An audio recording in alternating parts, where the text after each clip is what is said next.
Hello అండి, ఈ వీడియోలో expression for equivalent resistance of resistor connected in parallel చూద్దామండి. అంటే resistors are connected in parallel, రెసిస్టర్స్ని ప్యారలల్లో కనెక్ట్ చేస్తే ఎక్స్ప్రెషన్ ఎలా ఉంటుంది అని.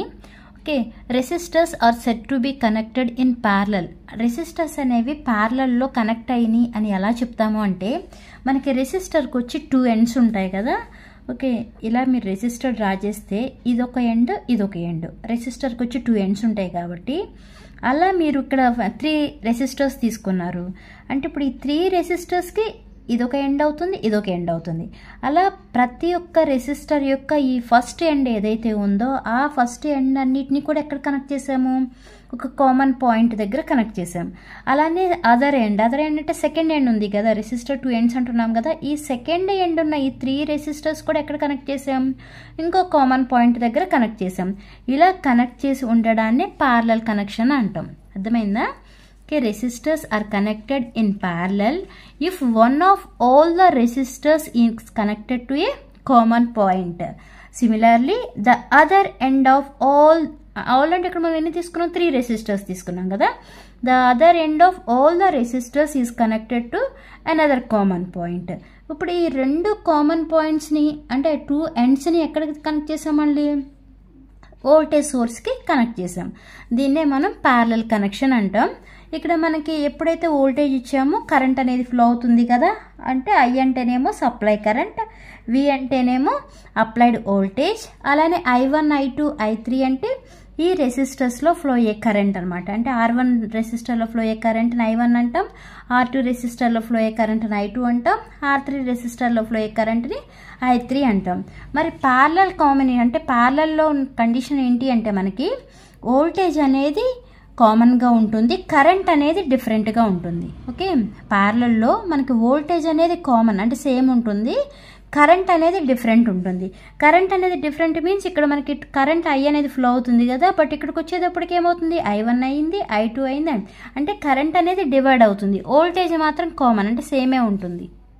ఓకే, కరెంట్ అనేది డిఫరెంట్ ఉంటుంది అంటున్నాం కదా, అంటే ఏమవుతుంది, I = I1 + I2 + I3. అంటే మనం ఇక్కడ 3 రెసిస్టర్స్ తీసుకున్నాం కాబట్టి I1 + I2 + I3 అని రాసాము. ఓకే, అకార్డింగ్ టు ఓమ్స్ లా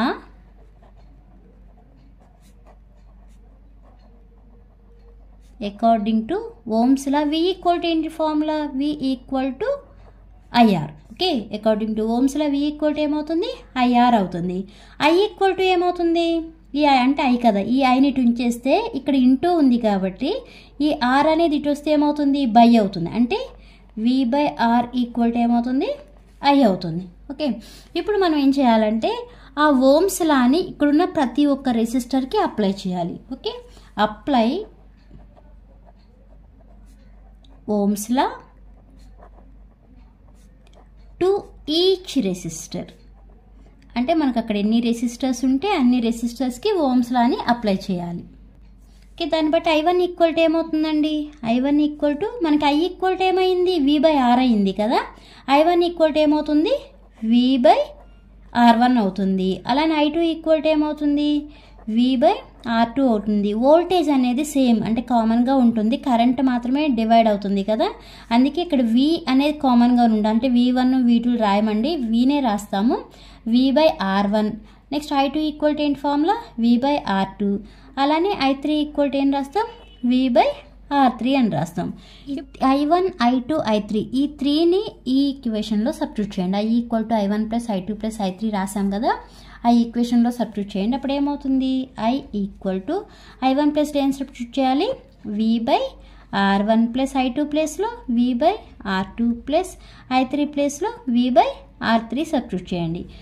ఈ I = ఈ మూడిట్లో ఏది కామన్గా ఉంది, V అనేది కామన్గా ఉంది కాబట్టి Vని కామన్ తీయండి. రిమైనింగ్ ఉండేది ఏంటి, 1/R1 + 1/R2 + 1/R3.